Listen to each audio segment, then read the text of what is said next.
to the cloud. Okay, good evening, everybody. Please join me in welcoming our presenter this evening, John Paul. He's coming to us from AAA Northeast, and he's going to talk to us about some basic car care issues. Well, thanks for having me, and it's always great to be in places that I don't go to on a regular basis. So it's always great to be around.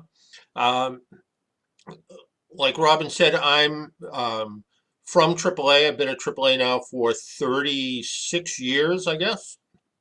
I'm known as AAA's car doctor. What that really means is I'm a advocate for AAA members and non-members as well who are having automotive problems or have questions about their cars, or maybe they're thinking about buying a new car or selling the car they have or repairing the car they have. I'm also a traffic safety person.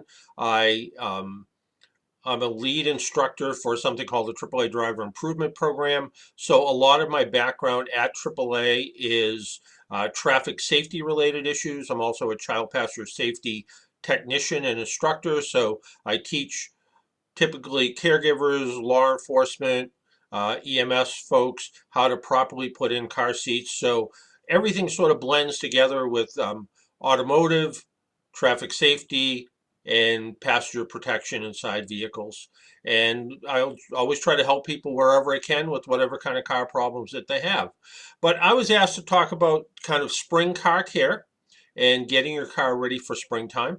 I also write a column for Boston.com, the Providence Journal, Newsday in New York, the Yankee Express and their websites, and I host a little radio show on Saturday mornings on North Shore 1049, a station up on the North Shore. It's 104.9 FM. But if you're interested, you can always, you're probably outside of the listening area, but you can always tune in online, and it's northshore1049.com, and you can listen live on Saturdays from 10 to 11. So I want to talk about really getting your car ready for summer driving season. Your car's probably not been used as much as it used to be, especially with the pandemic. People aren't driving as much. I kind of joke with people sometimes. What we used to refer to as miles per gallon sometimes seems like months per gallon. I talk to people on a regular basis who normally drive 15,000 miles a year, who've only been driving about 3,000 miles a year. So it's still important to do some preventative maintenance to get everything up to where it should be, to make sure that your car is going to be dependable over the course of the summertime. And as the kind of restrictions for the pandemic are easing, more people are starting to think about travel. Tourist areas like the Berkshires and Cape Cod, from what I understand, they're already sold out.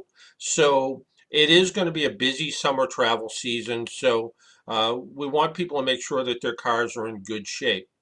The three major reasons we go out to rescue people. People lock their keys in their car that don't have an extra set of keys, so we have to go out and find a way into their car to get their keys so we can get them going again. Tire problems and battery problems. And we'll get to all of those during the presentation that we have. Um, so we'll talk about that, and things you can try to do to make sure that your car is going to be dependable and get you through the summer driving season. And again, we expect summer driving season to be pretty busy, even though gas prices seem to be continually going up a little bit. In fact, today, which is May 3rd, we saw about a 3-cent increase in gas prices on average in Massachusetts. And in fact, we saw similar prices on average across our 5-state region, which is Connecticut, Massachusetts, Rhode Island, New York, and New Jersey, and a teeny bit of New Hampshire. So we're seeing gas prices go up, but still the idea of summer travel, and even if gasoline went up a crazy amount, $1 per gallon, and you went on a 1,000-mile road trip, and your car got 20 miles per gallon like most cars do today, you'd use about 50 gallons of gas. And is $50 more to go on that 1,000-mile road trip going to keep you from going on a family vacation? Probably not. So we think summer drive season is going to be busy. We've already started to see a lot of people interested in travel throughout the United States. Aruba is a really hot travel spot right now for people. So we are seeing a lot of people traveling. But I want to talk about traveling by car, and I have a few PowerPoint slides that I want to share. So bear with me for a minute while I get this up and going.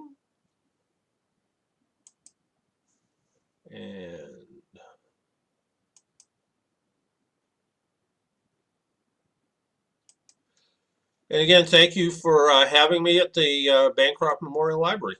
So even a mild winter can certainly be hard on your car. Salt on roads, potholes, short drives, excessive idling are just a few of the problems. When your car sits and idles, when you're letting it warm up in your driveway, that actually dilutes the oil a little bit, so it's a little bit harder on the oil. And if your car just kind of starts up and runs for a little bit and you don't really go anywhere, the oil never really gets hot enough to boil out the contaminants. When the engine gets up to operating temperature, the contaminants that are in the oil um, get hot enough where they actually sort of evaporate and they get reburned through the engine system. And that's one of the reasons why winter is a little bit harder on your car. And then we have potholes and all those other things that happen in wintertime. So let's get ready for summer. Let's get ready for springtime as we go into summer. And But summer can be hard on your car too. You think about traffic jams, whether you're heading to Cape Cod or heading to the Berkshires or up to the Lakes region in New Hampshire. Sometimes being stuck in traffic can cause overheating on a car that hasn't been maintained properly. Tire issues, sometimes when you're out on highway speeds, that can be some issues that you need to worry about. But first, let's start with checking all of the vital fluids in the car. That's one of the important things. This is something that years and years ago people used to do pretty regularly. They would open the hood on a Saturday morning and check all the vital fluids and make sure they're in good shape. Some of the pictures here, the picture on the left is engine antifreeze. Um, it should be between the minimum and maximum on this particular car, so it's just a little bit low. So maybe a little bit time to think about adding to that. Engine oil, the middle slide, pretty easy to check engine oil. Most cars today have a pretty easy to find engine oil dipstick. It might even say oil on it. It might also say um, it might just be a certain color. A lot of engine oil dipsticks are yellow or orange now for some reason. And pretty easy to check engine oil. With the engine warm, let the engine run for a little bit, let it get warm, shut it off, let it sit for a minute. Find the engine oil dipstick, pull it out, wipe the oil off of it, reinsert it back into the engine, pull it back out, and it should be up to the full mark. Or if your car has a range from low to full, it might say safe. As long as it's in that middle range, you're pretty good. If it's at the bottom of the dipstick or the last little hash mark on the dipstick, that typically means your oil is down a quart. And even a well-maintained car can burn a little bit of oil. And if you've been a little bit lax in oil changes, if the oil is down a quart or more, besides contributing to a little bit of extra engine wear, it also contributes to engine overheating. The engine oil is probably helps with about 25% of the engine cooling. We think about the radiator and the antifreeze to help us keep the engine cool, but also oil is important as well. The picture on the right is a inexpensive hydrometer. It is used to measure the coolant protection level, and we think about engine coolant protecting the engine against freezing in the wintertime, but it also prevents overheating in the summertime. When you add engine coolant to your car, when it's a 50-50 ratio of water and antifreeze, it protects the engine to about 34 below zero. It also raises the boiling point of the water from 212, where water would normally boil, up to about 220, 225 degrees. So it helps prevent some overheating. So it's important to make sure the antifreeze is in good condition, it's clean, and it's balanced out, so it's about 50-50 antifreeze and water. But don't stop there. Windshield washer, the blue stuff, you want to make sure your windshield washer reservoir is full. This time of year with either rainstorms, mud on the road, bugs, your windshield can get dirty pretty fast, so make sure your windshield washer reservoir is full. If you're planning on a long road trip for the summertime, bring an extra gallon or so of windshield washer with you in case you need to add it somewhere along the line. Power steering fluid, the picture on the right. Again, there's kind of a minimum and maximum. You want to just make sure it's okay. If you're adding power steering fluid regularly, there could be a leak somewhere that is going to only get worse. It's not going to get any better by itself. So if you find yourself adding power steering fluid, or when you go in for an oil change, if they say, oh, by the way, we had to top off the power steering fluid, if you're starting to hear that kind of regularly, there is a leak somewhere and you should have that looked at. We're almost done. Transmission and brake fluid. Transmission fluid's pretty easy to check. It does need to be checked with the engine running. Probably 70% of the cars on the road have a transmission dipstick. So it's similar to the oil, only you check the transmission fluid with the engine running. And you start up the car, you let it get warm, you pull out the transmission dipstick, wipe it off, put it back in, take it back out, like the little middle slide shows. It's okay if the engine's warm up in the hot zone, and if it's the transmission fluid's cooler, it's somewhere in the lower end because transmission fluid expands and contracts with temperature. Brake fluid's one of the last ones, the picture on the far right. Brake fluid, same thing. This reservoir with the yellow cap on it has a minimum and maximum. It should be somewhere within there. Brake fluid is a little funny about adding to it because as your brakes start to wear, the brake fluid level will go down. That's pretty normal. And there's an electrical connector right at the bottom of the little reservoir. And that electrical connector has a sensor in it. When the brake fluid gets really low, it'll turn on the red brake warning light. That could indicate a leak in the brake system, or it could also mean that the brakes are getting very worn and the brake fluid level has gone low. So if you find yourself ever having to add to brake fluid, be suspicious. Think that perhaps the brakes are starting to wear out, or if the car is a little bit older, there may be a brake line or a master cylinder leak, a component, brake caliper, wheel cylinder if you have them, something like that. But something is starting to leak a little bit of brake fluid. You don't want to take a chance with brakes. If you notice the brake fluid is low, think about bringing the car into the shop and have it looked at. Replace those windshield wipers. We do get a lot of spring and summer rainstorms that pop up. There's nothing worse than driving with bad wipers on your car. Um, People laugh when I say this, but what a great Mother's Day gift. A new set of wiper blades for your car. Or a Father's Day gift for that matter. So replacing your wiper blades once a year is not a bad idea. So the summertime is hard on wiper blades. Wintertime's even worse because in the wintertime you have all that salt that builds up on your car. The wipers try to clean the windshield, and they're rubber blades, so the salt acts like an abrasive, and it can actually wear the rubber blades down. Windshield wipers are pretty easy to change, and some auto parts stores will do them for you. This is a typical design. It's sort of a hook that you squeeze a little pin together. The windshield wiper pops off, a new one pops on. Like I said, some auto parts stores will replace wiper blades for you as when you buy them there. But pretty easy thing to do. Follow the directions. Might take you 5 minutes on each side. One thing you want to be very careful about is the windshield wiper arm, the picture on the left where they have their left hand on the windshield wiper arm, when you take the blade off, you want to be careful that you don't let that blade snap back against the windshield. I just got an email from someone today who had a concern about the windshield quality in a Subaru because they said they were changing their wiper blades and they let the wiper arm, it slipped out of their hand and popped against the windshield and it cracked the windshield. So be a little bit cautious when you go to change your wiper blades, that you make sure you have a good grip on it. If you wanted to be extra safe, put a towel or something over the windshield. So if anything slips, it doesn't hit the glass and it doesn't break anything. But again, windshield wipers, really important. You want to be able to see where you're going.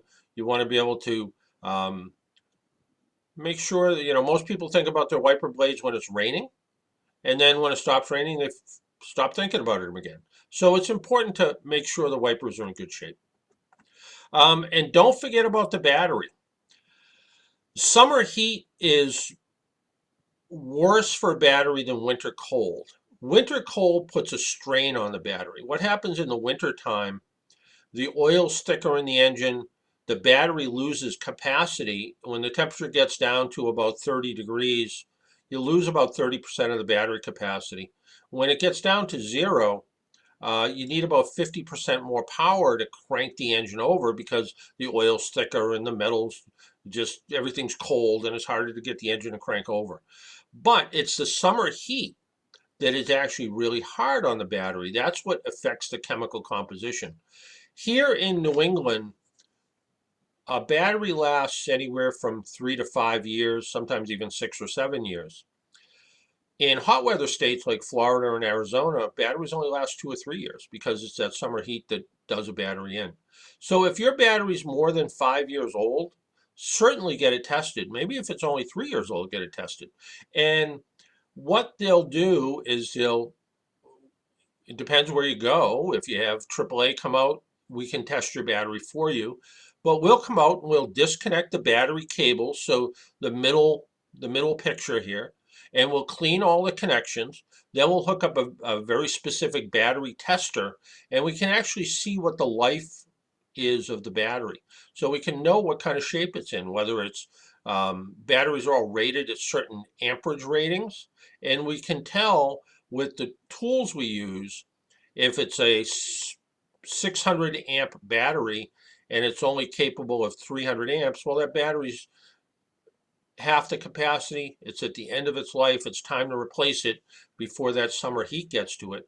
And that's one of those things, if you're sitting in a parking lot, whether it's a shopping mall, a movie theater, a beach parking lot, your car's sitting there baking in the hot sun. You're all done with whatever you were doing. You go to get in your car, you turn the key, and you swear somebody stole the battery because there might not be any noise whatsoever and not even maybe a click. And you go, what happened? Well, the battery failed because of the heat. Um, do the car maintenance by the book. Um, there is what can sometimes happen is um, people have all kinds of recommendations for things to do. When I first started working in a repair shop, we would say change your vehicle's oil every 3 months or every 3,000 miles. That's not necessary anymore. One of our family cars is a Volkswagen, once a year or every 10,000 miles. A lot of Toyota products, once a year or every 10,000 miles. Some are every 6 months or 7,500 miles. Our other car is a Hyundai, 6 months, 7,500 miles. So it's important to follow the owner's manual, but you don't need to go in as often as you used to because cars are more dependable.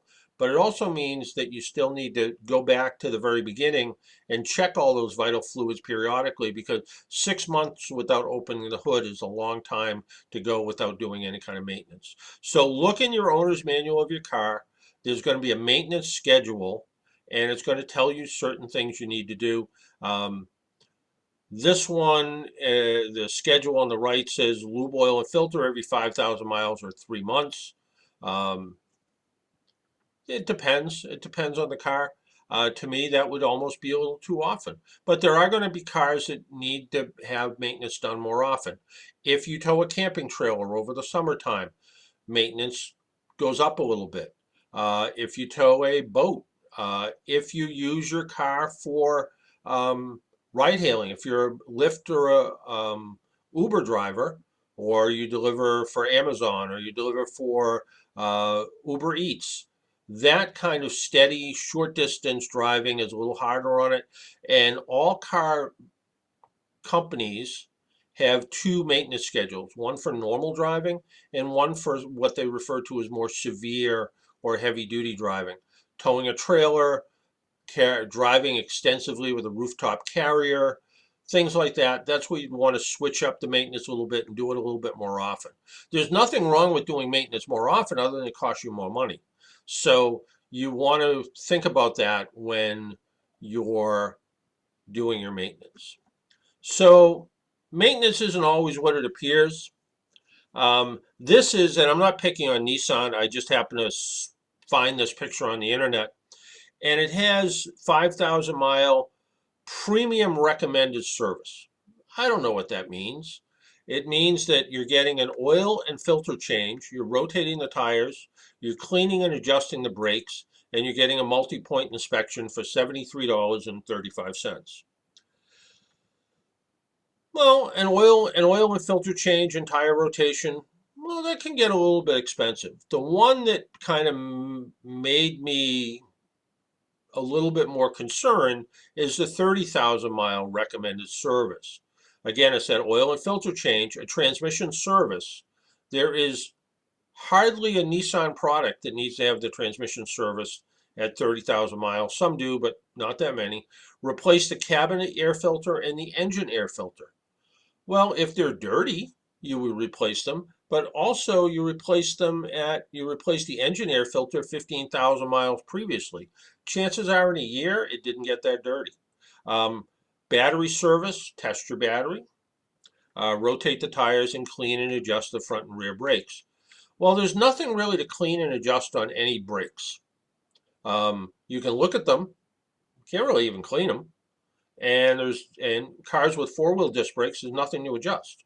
So I'm not sure what that really means, other than it's $489.37.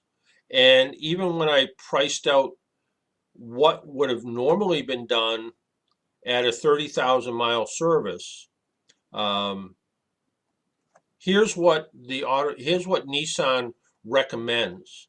So according to the factory, you do an oil change at 7,500 miles.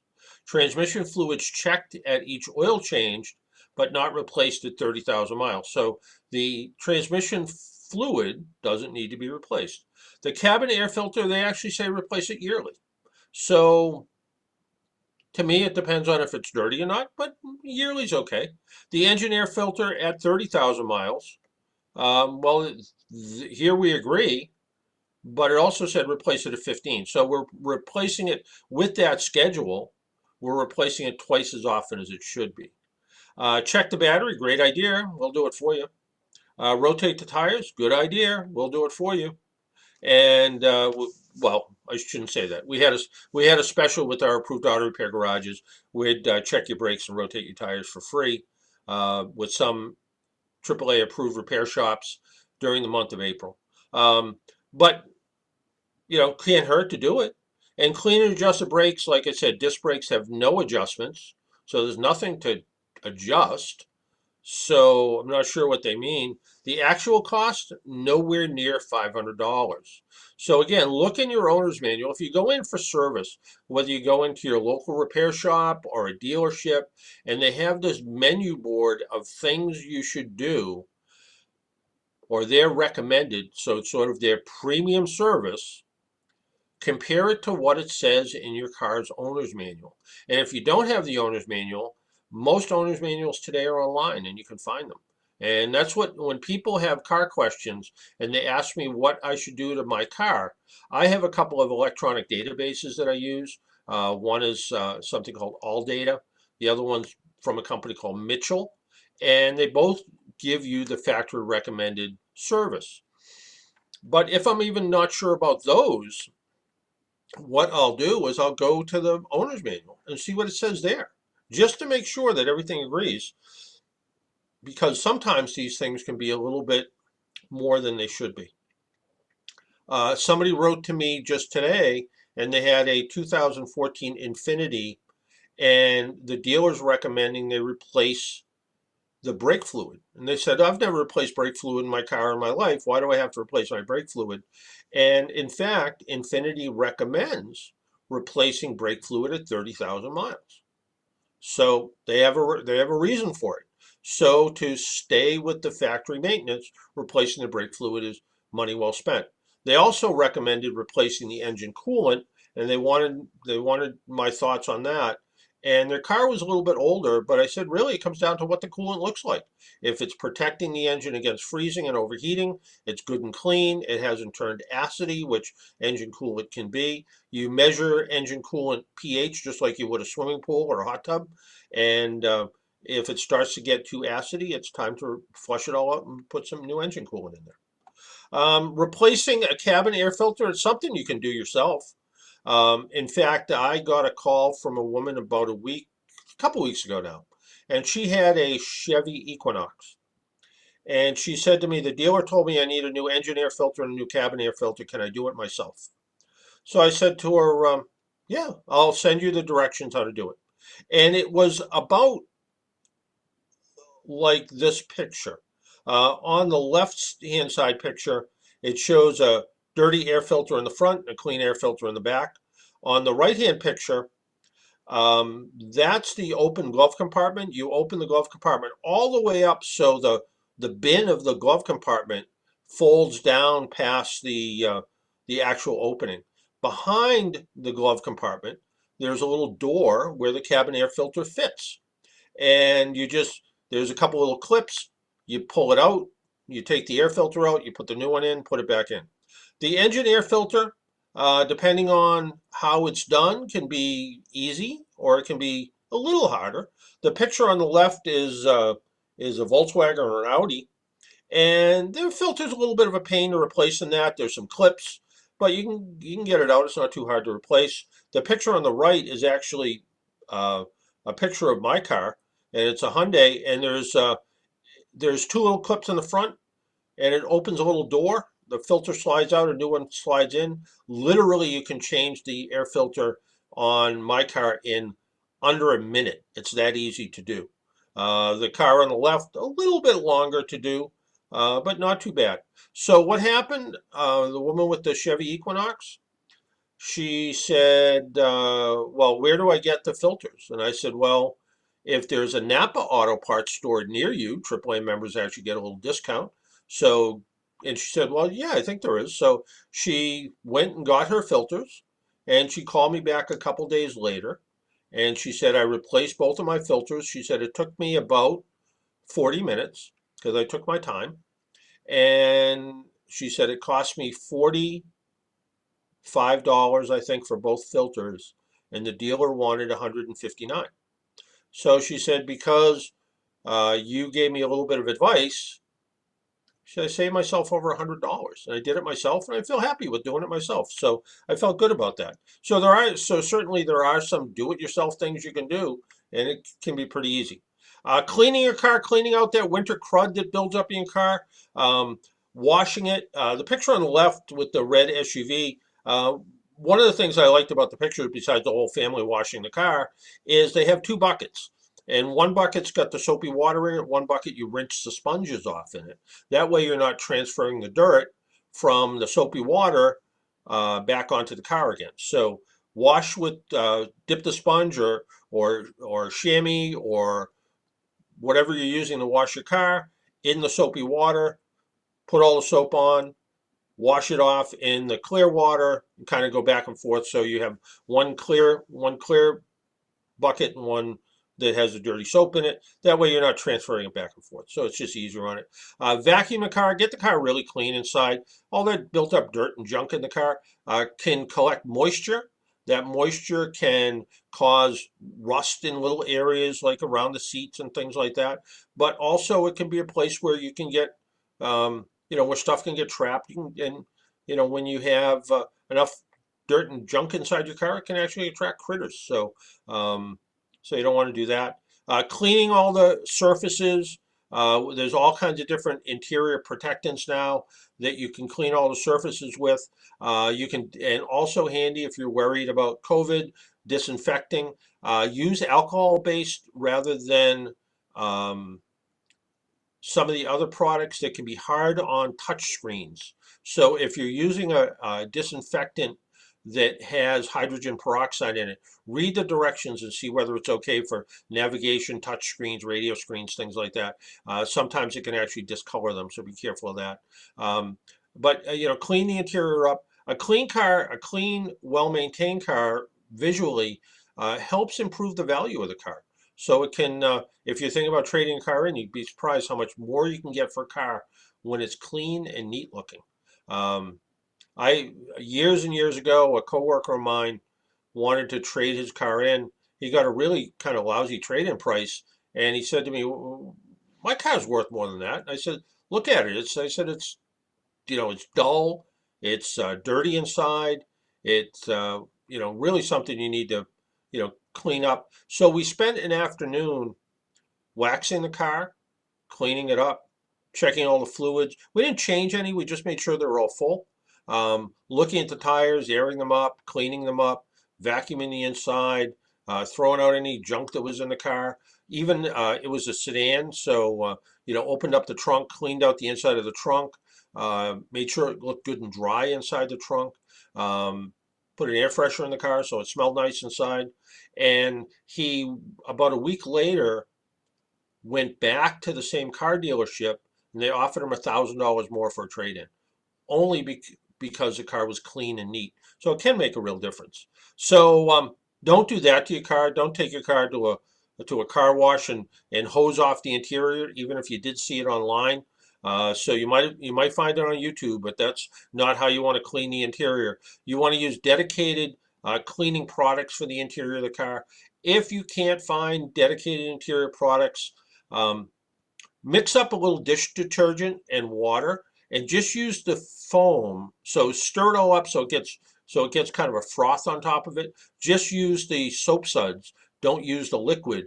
The soap suds will do the cleaning and and you're not putting too much liquid onto the car.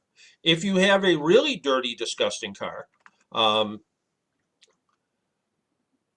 I bought a used car about a year ago, and the car was pretty dirty inside. The people were moving, and I think they moved houseplants and their cats and everything inside the car. It was really dirty inside. And I asked a car detailer what they would recommend for a car that looks like it hadn't been cleaned in 5 years. And he said to me, "Well, there's all kinds of special products," but he said, "Go to the dollar store, go to the Dollar Tree, and spend $1 and buy something called Awesome Cleaner." And I'm like, "Come on, what's the name of it?" He goes, "No, it's called Awesome Cleaner." And I'm like, "All right." So I went to the dollar store and bought a bottle of Awesome Cleaner. And it was miraculous how it cleaned the car.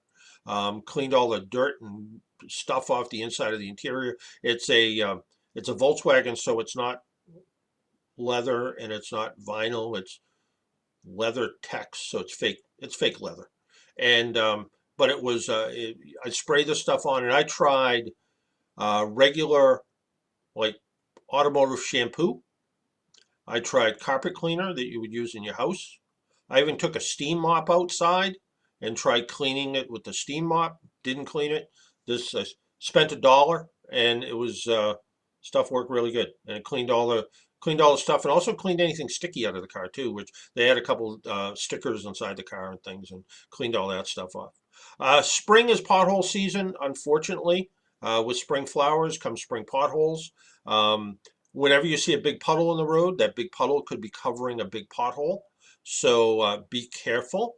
The problem is you can hit a pothole now and do some damage to a tire, but it's not going to show up till you're out on the highway when that tire gets hot.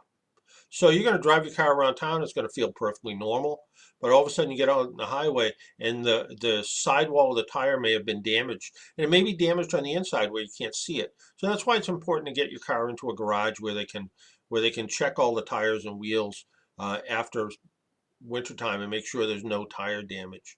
So it's pothole season. It's also important to check the air in the tires if they're in good shape, and check the tire tread depth. We used to say, uh, take a penny and take the penny and stick it in the tread, like the picture on the far right. And if the tread comes up to the edge of Lincoln's head, your tire was okay. Well, it's not really okay. It's not quite worn out, but it's worn. Now what we do is we take a quarter, stick the quarter in the tread. If it comes up to the edge of Washington's head, then you have 4 30 seconds of tread. A tire is considered worn out when it's down to 2 30 seconds, so about Lincoln's head. And but we want to see 4. But it's also important to check tire pressure. If you're planning a long trip and you're carrying a lot of weight, you can look in your owner's manual, see if you can increase the tire pressure a little bit. Um, you get the inflation numbers not from the tire, which is the picture on the left, but you get them from the car. And if you open up the driver's door of nearly every car today, there's a little placard, and the little placard tells you how much air to put in the tires. So go buy a tire gauge, make sure the tires are properly inflated. Your onboard tire system, you might have a tire pressure monitor system. They're reasonably accurate, but they're not great. And they're not going to turn a tire pressure light on till the tire's underinflated by about 5 pounds. So you want to make sure the tires are inflated properly. Properly inflated tires last longer and get better fuel economy, and they're less prone to damage. So inflate the tires properly. If you are towing a trailer, for instance, and you have a lot of weight in your car, you might want to bring your tire pressure up some, but never exceeding the maximum inflation pressure, which is what's written on the side of the tire. In the case of the picture on the left, that's 44 pounds of air. So why is tire tread so important? This is a picture from, I don't know, the Continental Tire and the British Rubber Manufacturers Association, but it shows a car stopping with brand new tires on a wet road at 60 miles an hour, and it took 234 feet. A half-worn tire took 253 feet, so a tire was 6 30 seconds of tread. The tire that we say don't wear down past 4 30 seconds took 284 feet to stop, but the miraculous one was the one where you took a penny and you went, no, the tread comes up to the edge of Lincoln's head, I'm fine. That car was going to take 356 feet to stop from 60 miles an hour on a wet road. So think about you're driving along, maybe you're daydreaming out on the highway a little bit, and all of a sudden traffic comes to a quick stop in front of you. It's raining, the road's wet, you jam on the brakes, anti-lock brakes or not, it's not going to make any difference. And your tires that are in okay shape stop somewhere around 250, 260 feet. Your tires that are almost worn out take another 100 feet. So a tractor trailer and a half distance in stopping, and let's face it, that would be the difference between a pretty serious car crash and one that didn't happen. So good tread depth is important. If you are planning a summer getaway, a summer trip, maybe you're heading down to uh, South Carolina or Virginia or wherever you're going to go for the summertime, and it's a good long trip, make sure you have good tires on your car with good tread. Your car will handle better, or it'll ride better, it'll just be better all the way around. So if you don't have a good repair shop, you can go to AAA.com/repair, and you can find an approved auto repair garage. So a garage that's been AAA approved means they have a whole series of warranties, and 2 years, 24,000-mile warranty on the repairs, a little bit of a discount on labor for AAA members. They're there just to they'll also provide a kind of a triage appointment if you just want to have your car looked at real quick to see what's wrong with it. They'll take care of that. There's a whole series of benefits. The biggest benefit, though, is if you have some kind of a complaint with the garage, we will arbitrate it for you. So we'll come out and meet with the garage, meet with you, and see what we can do to resolve any issues. Summer car care kit. There's a lot of things you can put in your car in case of an emergency. This is a little kit that you can get. I don't actually have that kit, but I have parts of it, and I'll get to that in a little bit.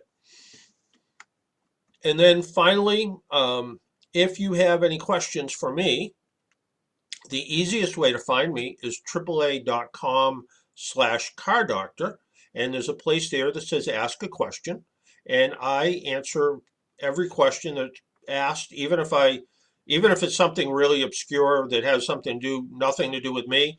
You know, say, hey, what do I do to transfer my membership, or how do I upgrade my membership? Things that I don't honestly have the best answer for, but I will always get you an answer. But if you have a question about you're thinking about buying a car, I drive about 50 different cars a year, so I have pretty broad experience on the different new cars that are on the market today. There's a few I don't drive, and there's a few exotic ones. If you call me up and you want to buy a Ferrari or a Maserati, yeah, I can't really help you with that. I don't really drive Ferraris or Maseratis. Um, but if you're thinking about buying the newest Toyota Camry or a Honda CRV or something, I can give you my opinion on that. My direct email is jpaul@aaanortheast.com, but easier, AAA.com/car doctor. And you put a question in the box, hit send, I get it, and I'll answer it. I'll try to answer every single question I get. So I want to stop sharing my screen here for a minute.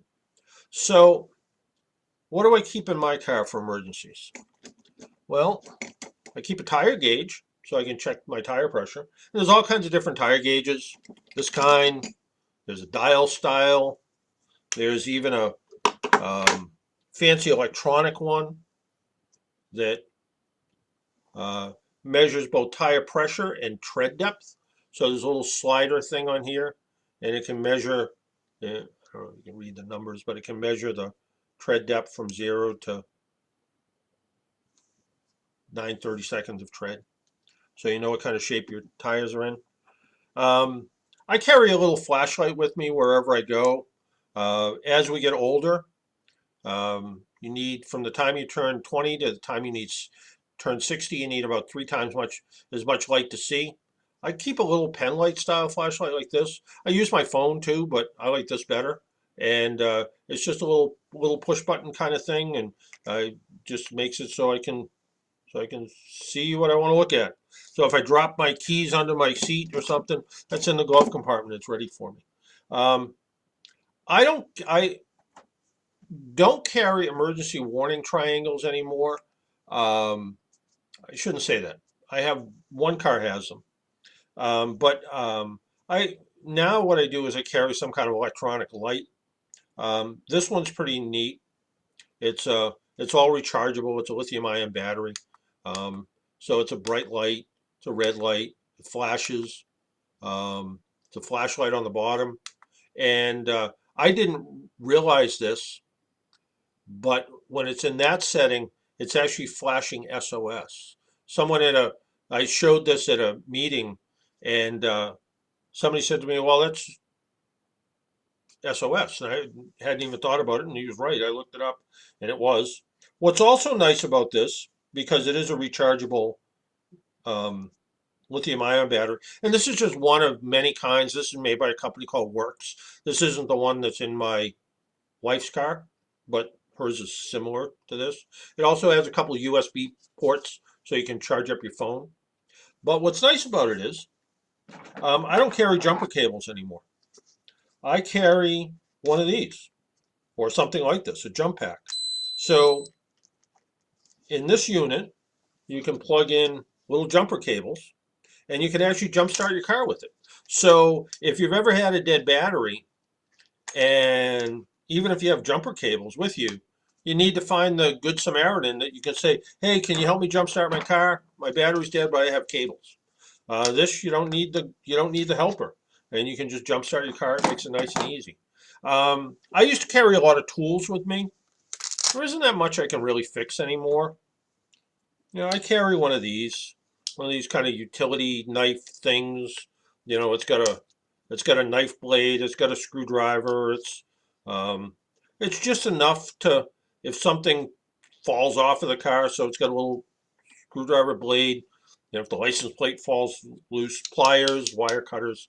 It's plenty of tools for today that you're not going to do that much to a car. Different than when I first got my license, I carried a whole toolbox full of tools with me, extra parts. There's not a lot you can do to a car when it breaks down. And again, you don't need a fancy tire depth gauge to measure the tread on your tires. Not that this is fancy, but this is a traditional tire depth gauge. It has little numbers on it so you know how much tread is in your tires. You know, a quarter and a penny, really all you need. Use a quarter. If the tread doesn't come up to at least Washington's head, it's time to think about a new set of tires. So if you make sure your battery's in good shape, your tires are in good shape, all the vital fluids are full, you take care of anything that you think is wrong, like it's just making a new noise, there's a puddle underneath the car that you've never noticed before, things like that. You can have a very successful summer driving season, and your car is less likely to break down. So again, if you make sure tires are in good shape and batteries are in good shape, you're going to take care of the majority of reasons why we come out to rescue people. And if you do the regular maintenance, follow the maintenance by the book, do the things that need to be done, change the oil when it's supposed to, top off all the vital fluids, you'll be in good shape. And if you have a question about anything, um, again, my email, jpaul@aaanortheast.com. Easiest way to get a hold of me though, AAA.com/car doctor. It sends me a message and I'll usually get back to everybody usually pretty quick. Weekends I'm a little bit slower on, if you send me an email on Saturday night, you might not get an email till Monday morning, but you might, depending on what I'm doing at the time. So I always try to help people out whenever I can. I know we have a couple of people on the call. If anyone has a question and you want to unmute your microphone, I would be happy to try to answer anything. No? Everybody's quiet? Well, that's okay too. Um, if Again, if you have any questions, maybe you're thinking about buying a new car, maybe you want to think about doing some things to the car you have to make it safe for the summertime, or maybe you're thinking about doing a few things to the car you have to get it ready to sell. All you have to do is drop me an email or a note at AAA.com/car doctor. Be happy to try to provide you with any answers that will maybe make life a little bit easier in that buying decision or selling decision or repair. I always like to think of myself as a second opinion for especially car repairs. You brought your car into a shop and they say you need this, this, this, and this. Drop me a note. Let me know. I'll give you my opinion as well. And at the end of my radio show now, I always end my radio show for years. I've always ended it with, wear your seatbelt, drive safely, be good to your car. Now I add, wear a mask and wash your hands. So if there's no questions, and Robin, if you have anything, if you want to say anything before we go. Yeah, I just wanted to thank you again, John, for taking the time to talk to us about all of these important aspects of car care, especially as people are going to be embarking upon car drives or road trips.